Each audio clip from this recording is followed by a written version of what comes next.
welcome to another episode of Memorable Moments in Topeka History. I'm your host, Harold Gingrich. In this episode, I want to talk to you about one of the most amazing women to ever come out of Topeka. In an age where the military was dominated by males, Louise Marshall rose from the ranks of a flight nurse to become a full colonel in the U.S. Air Force. She was born on December 7th, 1927, 5 days after the first Ford Model A rolled off the assembly line.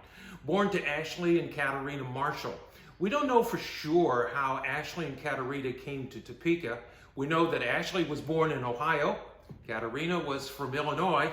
We don't know how the two got together, and unfortunately, there aren't family members that we know of who can fill in that bit of history. But Ashley was very active in the community. He was a part of the very first volunteer fire department.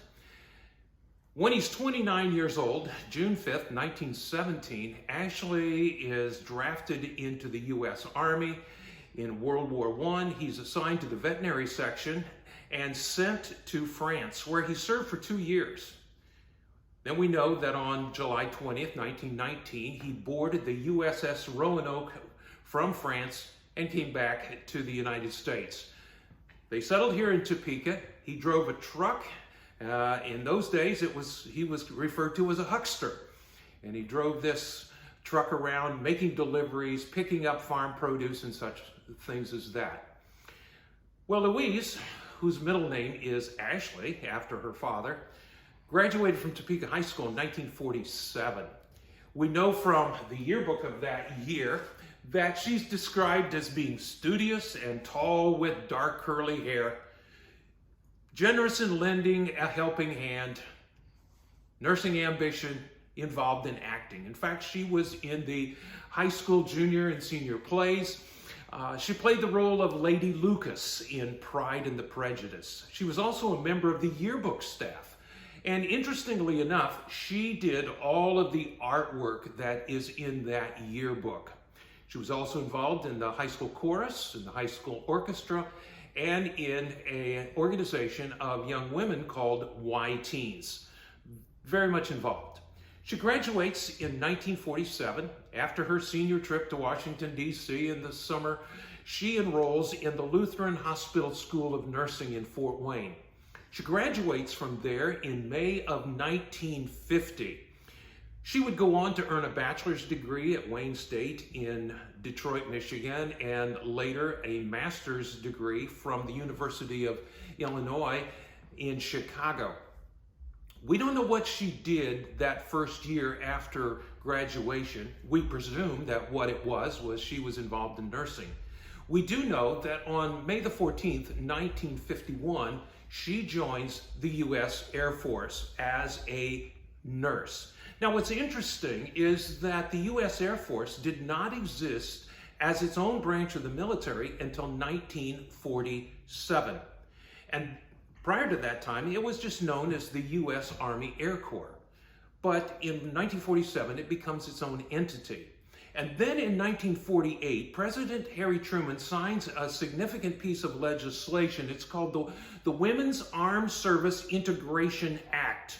And it allowed women to be fully officers in the military. For the Air Force, it meant 4,000 enlisted women and 300 officers, female officers. Louise goes into the Air Force, finishes her training. She does tours of duty in the Philippines and in Japan.